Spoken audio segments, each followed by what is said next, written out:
Yo quiero compartir con ustedes una palabra que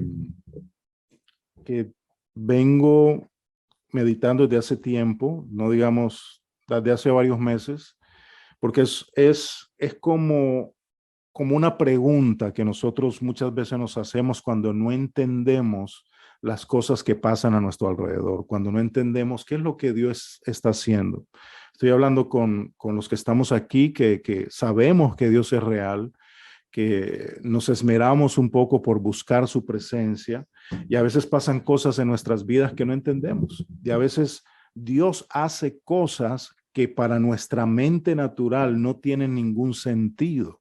A veces pasan cosas y a veces tenemos preguntas en nuestros corazones. Por eso le puse a este corto mensaje, porque no creo que vaya a tomar mucho tiempo, cuando lo que Dios hace no tiene sentido. Cuando pasamos por una situación donde no entendemos por qué está pasando lo que está pasando, si tenemos fe, si estamos tratando de buscar a Dios, si estamos tratando de ir a la iglesia, si estamos tratando de hacer las cosas bien, y a veces pasan cosas que naturalmente nosotros no la podemos entender. Ejemplo, una madre que pierde un hijo, un padre que pierde una hija, un esposo que pierde la esposa o que la esposa que pierde el esposo, el trabajo que perdí, el dinero que invertí en una casa y lo perdí.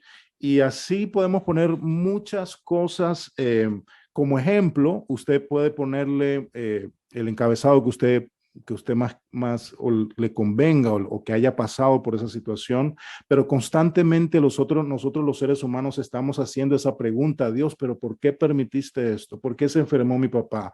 ¿Por qué el COVID se tuvo que llevar a mi mamá? ¿Por qué el COVID se llevó a mi mejor amigo? ¿Por qué se le tuvo que dar cáncer a esta persona y se fue tan joven? Hay cosas que inundan nuestra mente y nuestro corazón y como que nunca encontramos una respuesta. Yo no pretendo darle respuesta a esta pregunta, pero sí pretendo que meditemos juntos lo que la Biblia dice y podamos de pronto meditar en lo que la palabra de Dios dice. Y antes de comenzar, yo quiero hablarles de, de una historia.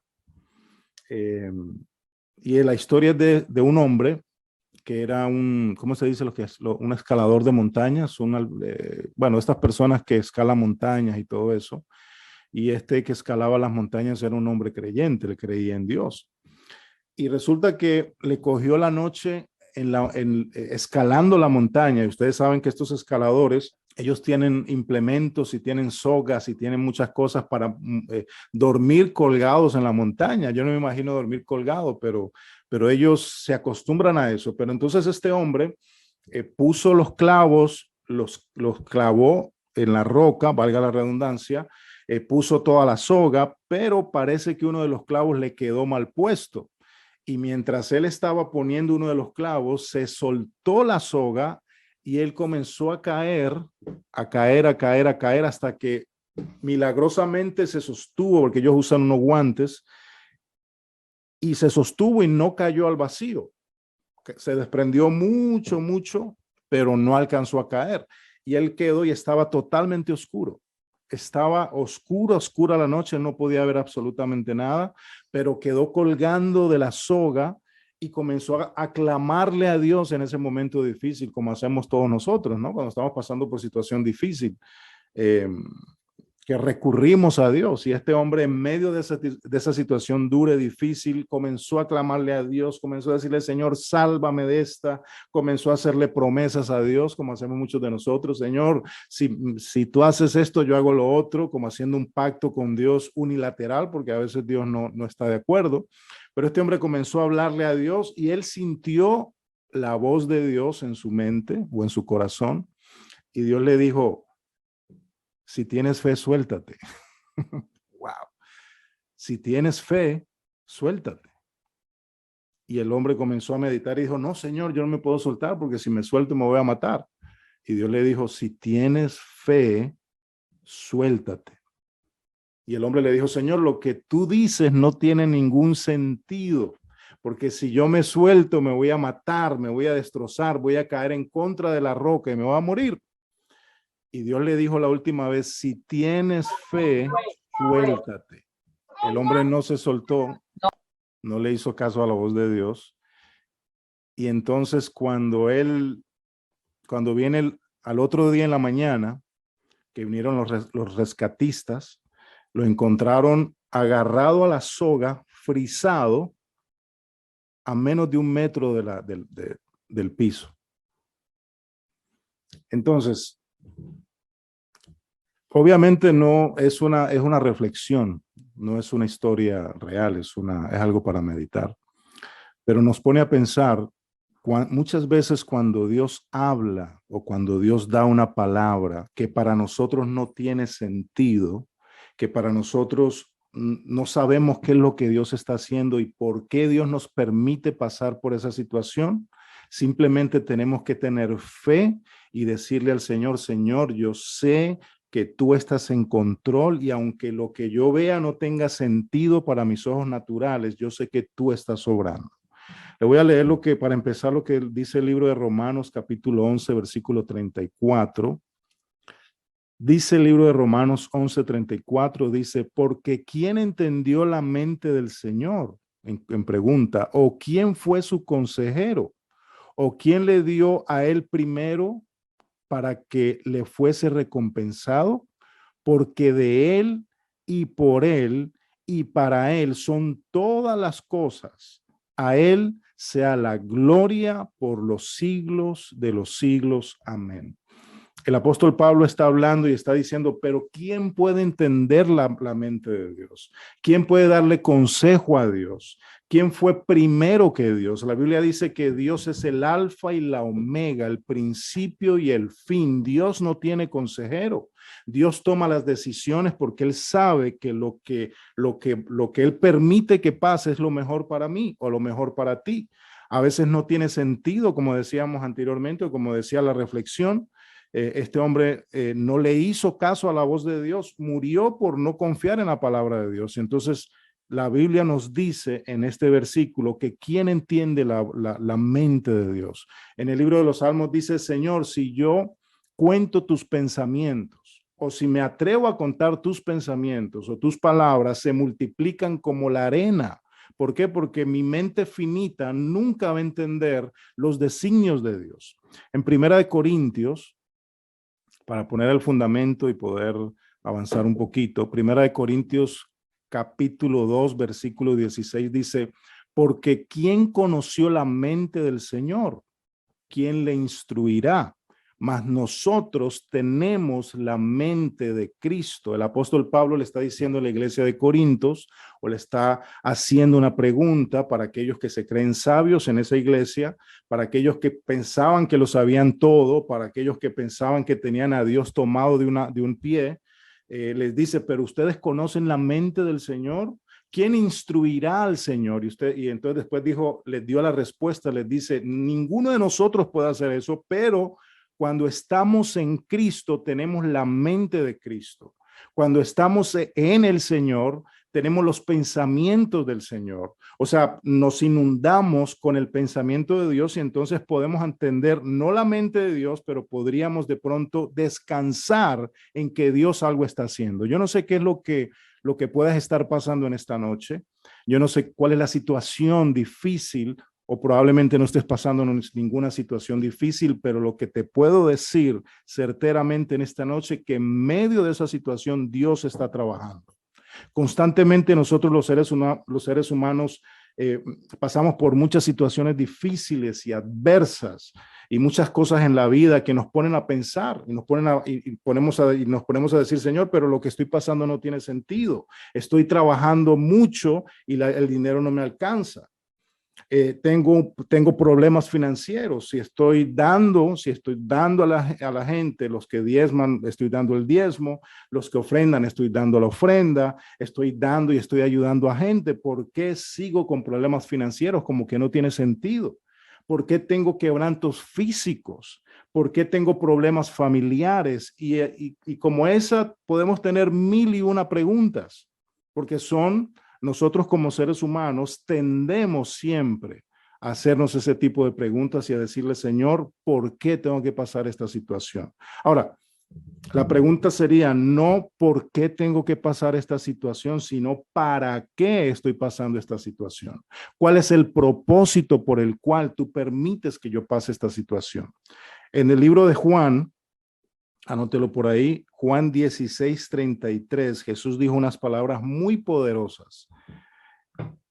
Dice, en el mundo tendréis aflicción, punto y coma, pero confiad, porque yo he vencido al mundo.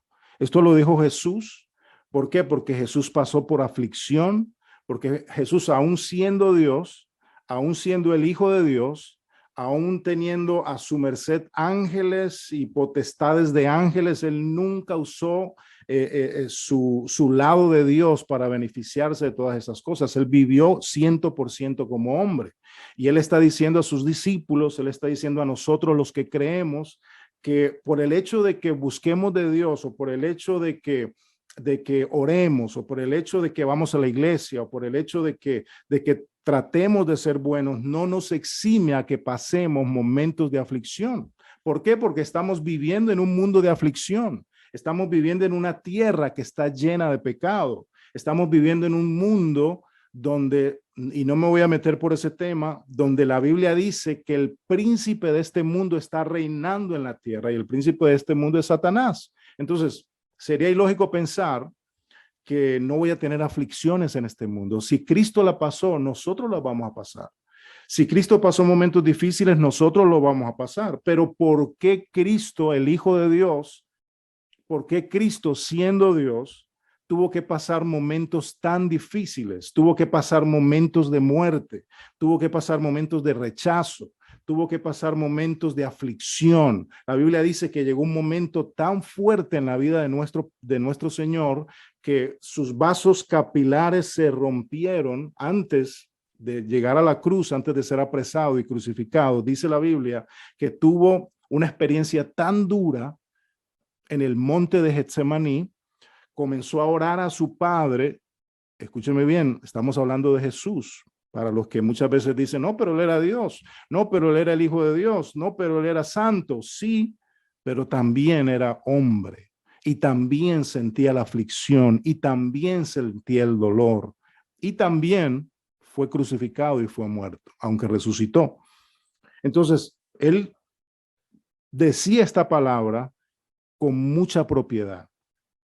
Ustedes van a tener aflicciones, dice en el Juan 16:33, pero confíen. Esa palabra confiar en medio de la aflicción, la fotografía que yo veo en mi mente cuando Jesús dice confíen en medio de la aflicción, es como una tormenta arrasadora con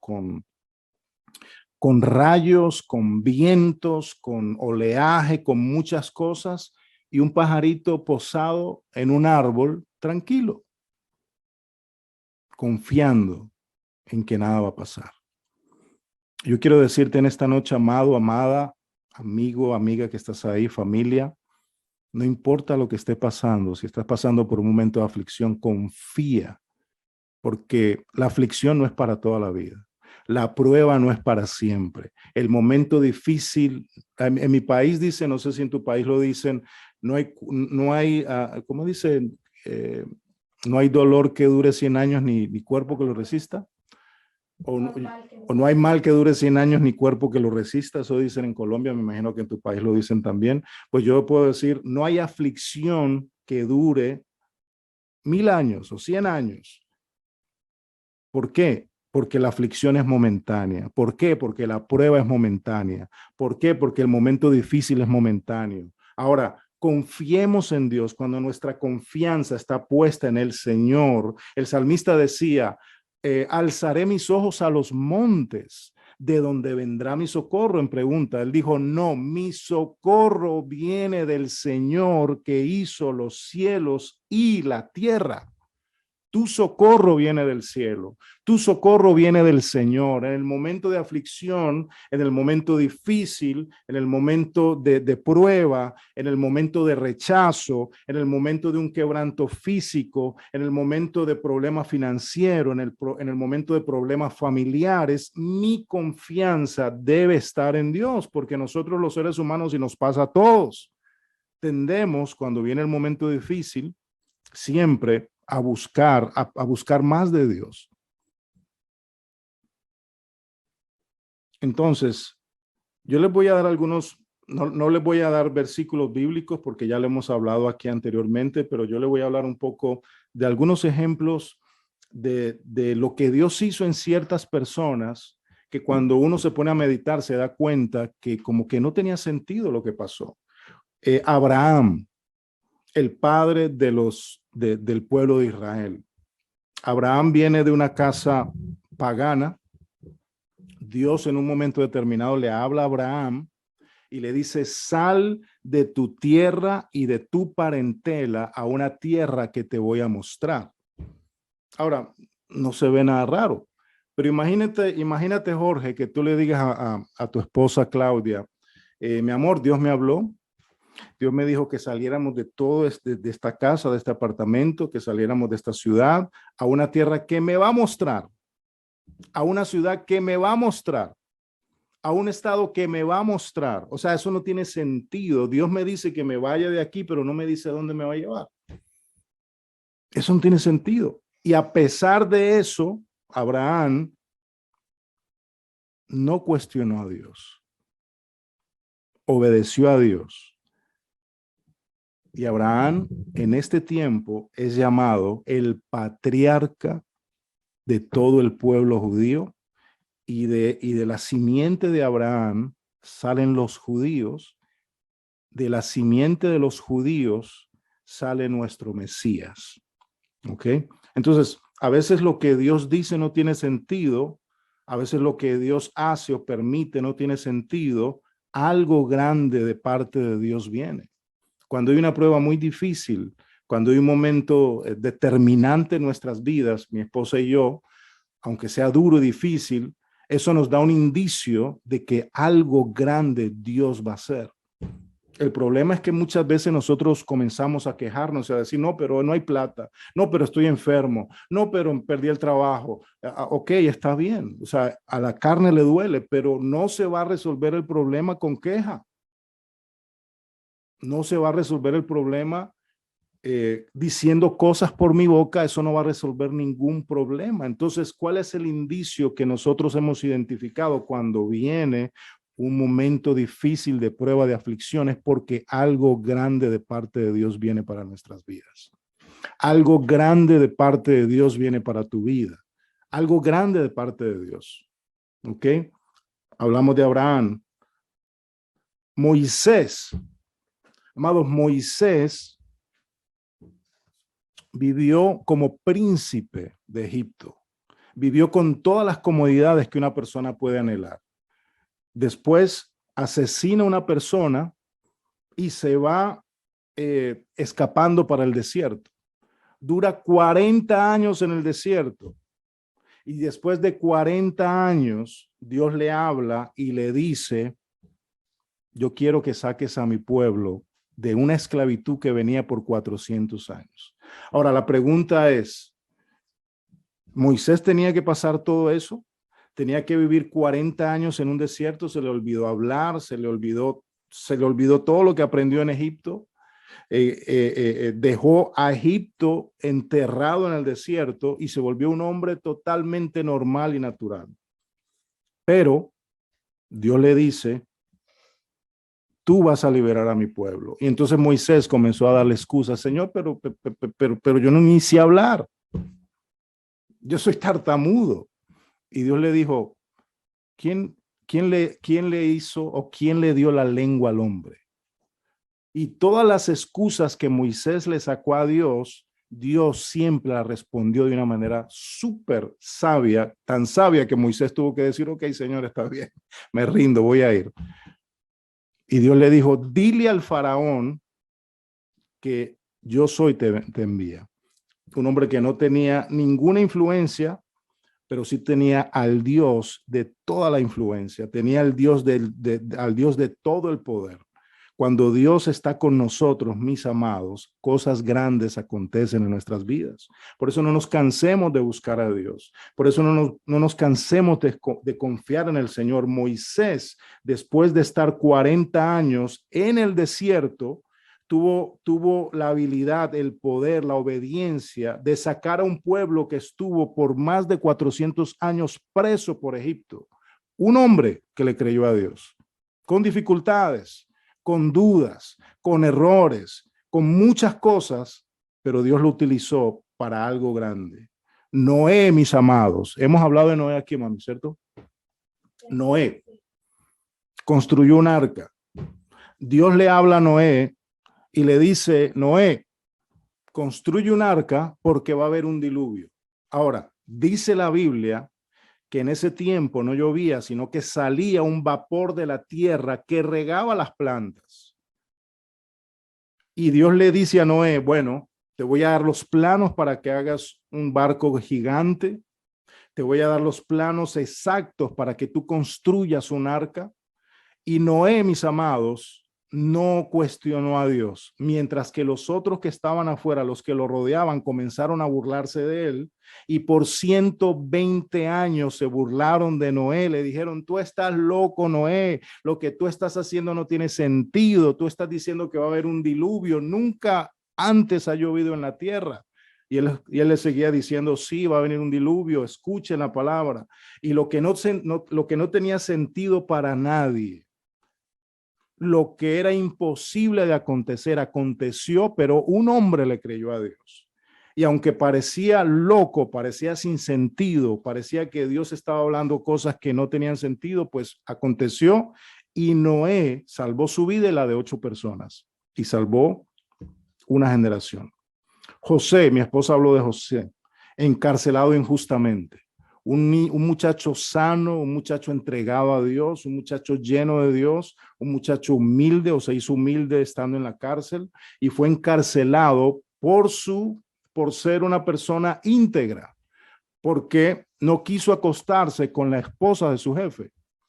Ella lo acusó ilegalmente o lo acusó, lo apresaron y estuvo aproximadamente 4 años preso por algo que no cometió. Y uno podrá decir, pero eso no tiene sentido. ¿Por qué Dios permite que pase esto si José era un hombre íntegro? ¿Por qué Dios permite que vaya a la cárcel? ¿Por qué Dios permite que pase por esa prueba?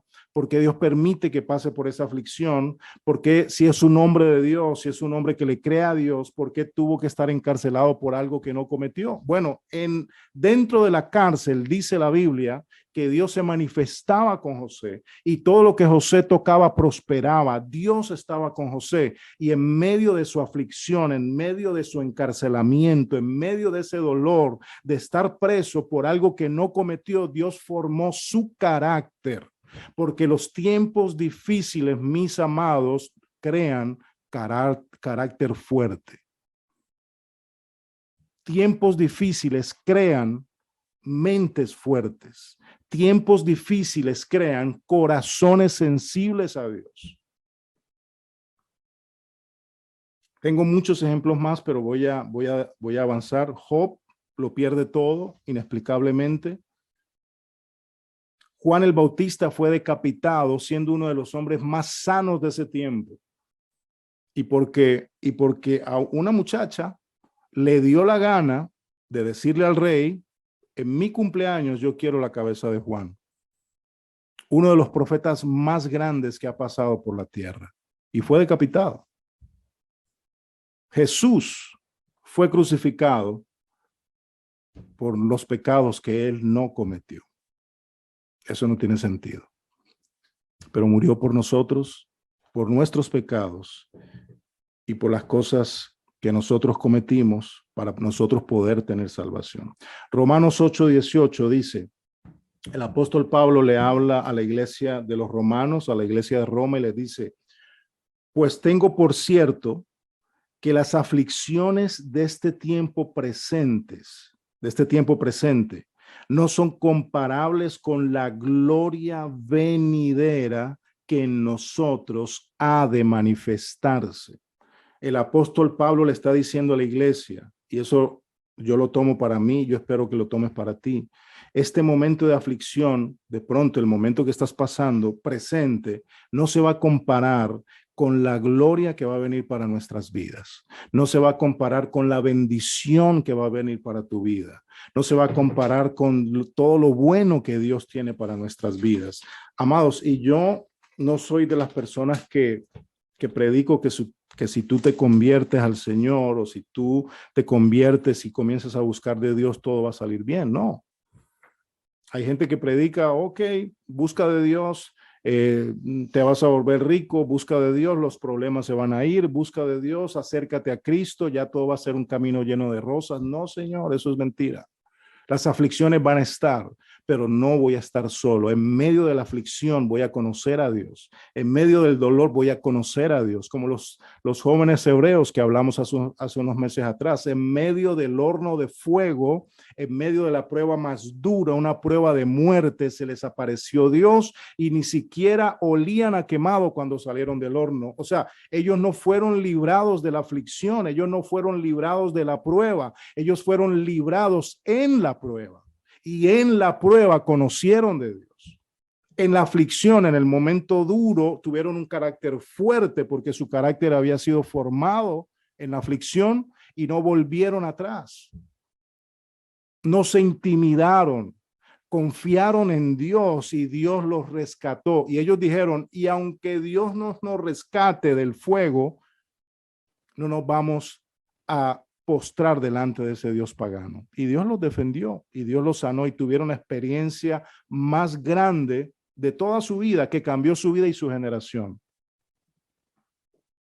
Mis amados, nosotros los seres humanos tenemos un entendimiento muy limitado.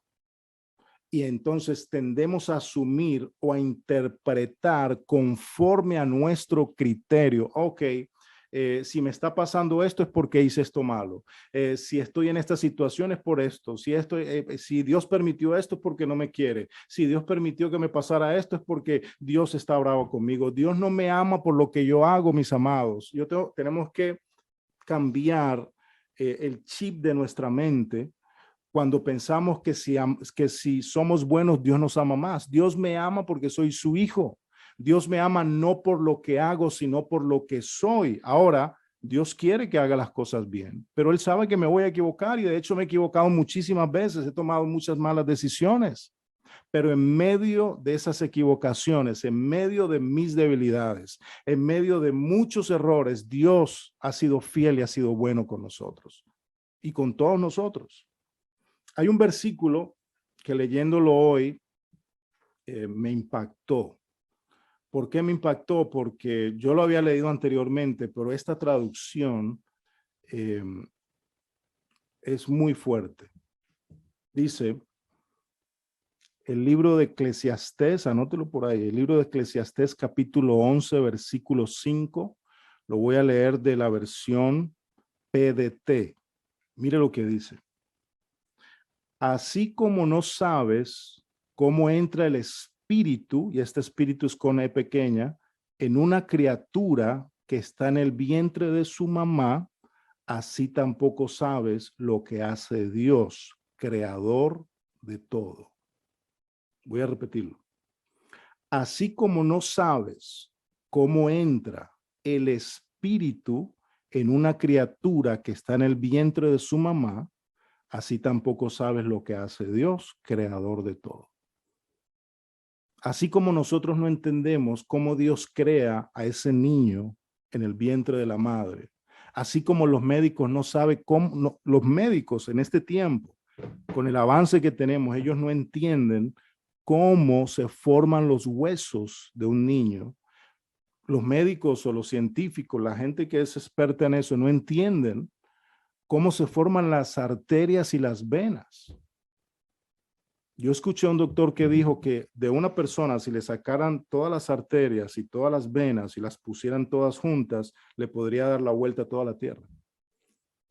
Impresionante. Y esta palabra me dice que si nosotros no entendemos siquiera cómo hace Dios para poner el espíritu en ese niño que está apenas formándose en el vientre de la madre, no conocemos lo que Dios hace o cuáles son los planes de Dios. Si no conocemos algo tan sencillo para Dios, mucho menos vamos a conocer la mente de Dios y qué es lo que Dios tiene planeado. Por eso les decía anteriormente, Señor, ¿para qué me está pasando esto? ¿Qué es lo que tengo que aprender? ¿Qué es lo que tengo que forjar en mi vida? ¿Qué es lo que tengo que alivianar en mi vida? ¿Qué es lo que tengo que soltar en mi vida? ¿Cuáles son los pensamientos que tengo que dejar atrás, por lo cual tú estás permitiendo que esto pase? Aunque no entendamos la prueba por la que pasamos, esta prueba o esta aflicción o este momento forma nuestro carácter, amados. Forma nuestro carácter para afrontar cualquier situación que venga difícil. Nosotros los seres humanos tendemos a correr del momento difícil, pero Dios corre a aquella persona que está en un momento difícil, porque la Biblia dice que Dios es propicio a aquel que está pasando por tribulación. O sea que cuando yo paso por tribulación, cuando paso por una situación dura, difícil, que no entiendo, es cuando Dios más se acerca a mí. La prueba o la situación difícil o el momento duro no es para muerte, es para formar nuestro carácter. Es para formar nuestro carácter y así poder afrontar cualquier situación difícil que venga a nuestra vida. Por eso, no le preguntemos, Señor, ¿por qué? Sino, Señor, ¿para qué? ¿Ok? Hay un escritor muy famoso. Él está vivo todavía. Él se llama G. Michael Hoft. Él es una persona muy conocida porque da unas frases muy profundas. Y hay una frase que a mí me llamó mucho la atención cuando la leí. Yo la tengo por aquí en inglés, pero se la voy a traducir. Solamente se la voy a mostrar. Esta frase o esto que él dice tiene tanto sentido espiritual. En la parte de arriba dice, hard times create a strong man. ¿Qué significa eso? Tiempos difíciles crean hombres fuertes. Y lo siguiente dice,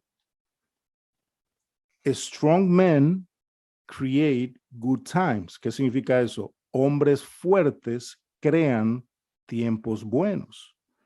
Y sigue abajo, tiempos buenos crean hombres débiles. Good times create weak men.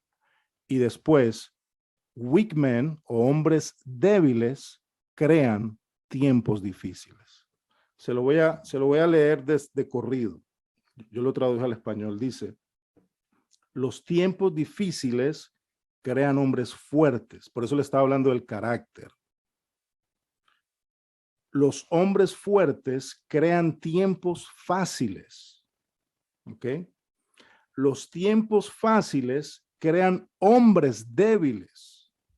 Y los hombres débiles crean tiempos difíciles. Y eso usted lo puede aplicar a cualquier área de su vida. Yo la puedo aplicar al área política que estamos viviendo en este momento y encaja súper bien. ¿Por qué? Porque los tiempos difíciles crean caracteres fuertes.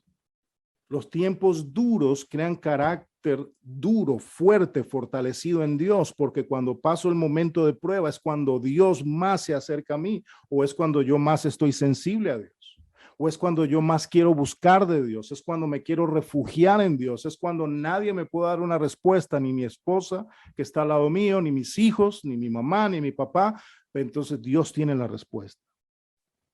Entonces Dios forma mi carácter en tiempos difíciles. Amados, cualquiera que sea el momento difícil que estés pasando o que pasaste o que probablemente vas a pasar porque todos lo pasamos, simplemente vamos a cambiar el chip y decir, Señor, algo grande viene para mi vida. Algo tremendo viene para mi vida. Profetízalo sobre tu vida, sobre tus hijos. Yo me acuerdo, yo conozco un pastor muy famoso aquí en la ciudad de Nueva York. eh, él, la primera que se convirtió en su casa a Dios y la primera que cambió su vida después de llegar a la iglesia fue su mamá. Y su mamá se metió con Dios tan duro y tan fuerte y comenzó a buscar de Dios, su vida comenzó a cambiar. Pero el problema era que su hijo era un hijo drogadicto, era un hijo adicto, era un hijo que vendía drogas, era un hijo que estaba totalmente perdido. Y siempre que esta mamá veía a su hijo venir de la calle, vuelto nada, borracho, drogado, le decía, bienvenido, pastor, hombre de Dios. Y el hombre le decía, mamá, tú estás loca, borracho. Y todos los días le decía lo mismo. Y ella le dijo, mijo, Dios tiene un propósito contigo. Dios va a utilizar toda esa aflicción y esas cosas que estás pasando para forjar tu carácter. Y con esto no quiero decir que vamos a meternos a ese mundo, porque eso no es de Dios. Dios lo sacó de ahí. Y en este momento, al día de hoy, es uno de los pastores más reconocidos de aquí, de la ciudad de Nueva York. Y su conversión fue una conversión milagrosa. ¿Por qué? Porque en el momento de aflicción de una mamá, se atrevió a confiar en que Dios algo iba a hacer. Cuando nadie veía nada, ella podía decir, Señor, pero yo te sirvo, Señor, pero yo estoy entregada a ti, Señor, pero esto y lo otro, y mi hijo así, mi hijo así. Ella dijo, no, yo voy a cambiar mi forma de hablar, voy a cambiar el chip y voy a creer lo que Dios dice, voy a creer lo que dice la palabra de Dios y lo voy a declarar sobre mi hijo. Y sus ojos literalmente vieron la promesa cumplida en ese muchacho hasta el día de hoy. Y termino con esto. En tiempos difíciles hay que tener 3 actitudes y esto nos va a servir a todos. En tiempos difíciles, yo como creyente, como hombre que creo en Dios y usted como persona que cree en Dios, debo tener estas 3 actitudes. Número 1, Hebreos 12:2, se lo voy a leer. Libro de Hebreos, ya casi vamos a terminar. 12:2. Dice, puestos los ojos en Jesús, el autor y consumador de la fe, el cual por el gozo puesto delante de él sufrió la cruz, menospreciando el oprobio y se sentó a la diestra del trono de Dios. La Biblia dice, puestos los ojos en Jesús, puestos los ojos en Dios. Usted ve como a los caballos le ponen, no sé cómo se llaman esas cosas que le ponen aquí, para que estén concentrados al frente, para que estén concentrados en su porvenir, en lo que viene por delante. Pues el apóstol Pablo le está diciendo a los hebreos, a nosotros en este tiempo, mantengan su mirada puesta en Dios, mantengan su mirada puesta en Jesús, porque Él es el autor y consumador de la fe. ¿Se acuerdan de lo que hablamos cuando Pedro salió de la barca y comenzó a caminar sobre el agua? ¿Cuántos se acuerdan? Dice la Biblia que él comenzó a caminar sobre las aguas. Comenzó a caminar, pero también dice la Biblia que cuando quitó su mirada, quitó su mirada de Jesús y comenzó a enfocarse en la tormenta y comenzó a enfocarse en los vientos y comenzó a enfocarse en el agua que caía de arriba, suena redundante, pero él estaba caminando sobre un agua.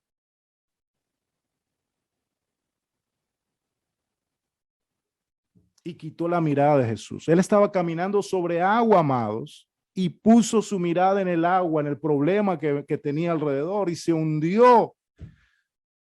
Y le dijo, Señor, sálvame que me muero, me voy a ahogar. Y Jesús, dice la Biblia, que extendió su mano, lo tomó, él ya estaba cerca de Jesús, tanto así que Jesús le dio la mano y lo sacó. Y le dijo, hombre de poca fe, ¿por qué dudaste? ¿Por qué quitaste tu mirada de mí? No quitemos la mirada de nuestro Dios, mis amados. No pongamos la mirada o la mente o el corazón en el problema, porque nuestro Dios es más grande que el problema. Alguien dijo, no le hables a Dios de lo grande de tu problema, háblale al problema de lo grande de tu Dios. Mi Dios, tu Dios es grande. Y en esa prueba no te vas a morir, en esa aflicción no te vas a morir, esa enfermedad no es para muerte, ese problema no es para vergüenza, es para formar mi carácter. Ahora, si esa prueba o esa aflicción viene por un pecado que yo estoy cometiendo, entonces ahí me tengo que examinar. Ahí tengo que decir, Señor, lo estoy haciendo mal. Estoy practicando algo que no te agrada, me voy a apartar, ayúdame, y Dios me va a dar la fuerza de hacerlo. Pero si esa prueba viene porque Dios la permitió, es porque está formando nuestro carácter. Número uno, puesto los ojos en Jesús, no quitemos los ojos de nuestro Dios.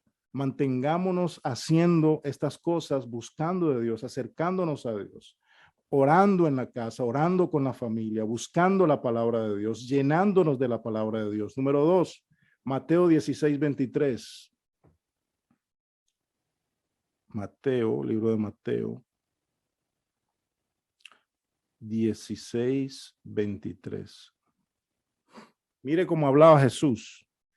Dice, pero él, volviéndose, dijo a Pedro, quítate de delante de mí, Satanás, que eres tropiezo porque no pones la mira en las cosas de Dios, sino en la de los hombres. ¿Qué es lo que estaba pasando aquí? Jesús estaba a punto de ser apresado, de ir a la cruz. Y Pedro le dijo, no, Señor, no puedes ir a la cruz porque tú eres esto, tú eres lo otro, que no te pase esto. Y Jesús lo miró y le dijo, apártate de mí, Satanás, porque tú tienes la mirada puesta en las cosas del mundo y no en las cosas de Dios. O sea, aparentemente, Pedro le estaba dando ánimos a Jesús, no, tranquilo, no te va a pasar eso. Y Jesús se hubiera podido victimizar y hubiera podido decir, bueno, es que nadie me entiende, los otros no están conmigo, la gente no me aprecia, la gente no ve que estoy haciendo milagros, la gente no ve lo otro, no ve esto. Jesús no se victimizó, mis amados. Al contrario, reprendió a Pedro, aunque no era Pedro, o era el diablo hablando por la boca de Pedro, y lo reprendió. Mis amados, no nos podemos victimizar. No importa lo que esté pasando. Yo he conocido a muchas personas y seguro alguna vez me ha pasado que nos queremos victimizar por lo que está pasando. Ay, pero es que estoy pasando esta situación tan dura, no tengo ni para un café y estoy pasando por esto y estoy pasando por lo otro y me pasó esto y no, y estoy haciendo las... No, mis amados. La Biblia dice que siempre con gozo, y no es que voy a esconder mi problema. No, no, no, no, no, no. Yo no voy a ignorar el problema, pero mi confianza no está puesta en el problema, mi confianza está puesta en Dios. Jesús no se victimizó, al contrario, reprendió a Pedro y le dijo, esta prueba me va a llevar a la gloria. Es necesario que yo muera para que entonces pueda resucitar. El que se victimiza en las primeras 2 o 3 veces genera simpatía o empatía. Hay gente que le va a dar su ofrenda, hay gente que le va a decir unas bonitas palabras, pero después de la tercera, lo que causa es desprecio. Yo no sé si usted ha conocido gente así, que constantemente se victimiza para sacar algo. Y después uno dice, no, no, no, no, esta gente lo está tomando de relajo. Así que, mis amados, esa era la número 2, no me puedo victimizar. Esto no está pasando por esto, no, pero yo sé que Dios se va a glorificar. Y número 3, este versículo lo conocemos todos. Todas las cosas ayudan para bien. Dice Romanos 8:28, todas las cosas ayudan para bien si amamos a Dios. Para aquellos que aman a Dios, todas las cosas ayudan para bien. Toda situación que está pasando ayuda para bien. Romanos 8:28. O sea, mi actitud tiene que ser, puesto los ojos en Jesús, no me puedo victimizar. Y número 3, entender y saber que si Dios permitió eso es para bien. ¿Por qué? Porque yo amo a Dios, porque tú y yo amamos a Dios y esto va a ser para bien. José le dijo a sus hermanos, lo que ustedes hicieron para mal, Dios lo utilizó para bien. ¿Ok? Entonces, termino, a veces lo que Dios hace no tiene ningún sentido, pero sí tiene un propósito. Aunque lo que Dios haga no tenga sentido, aunque lo que Dios permita no tenga sentido, sí tiene un propósito en tu vida y en mi vida. Y el propósito siempre va a ser para bien. Siempre va a ser para bien. Así que, mis amados, aunque no le encuentres respuesta a lo que está pasando, dale la gloria a Dios y confía en Dios, porque algo grande de parte de Dios viene para tu vida, para tu familia y para tu generación.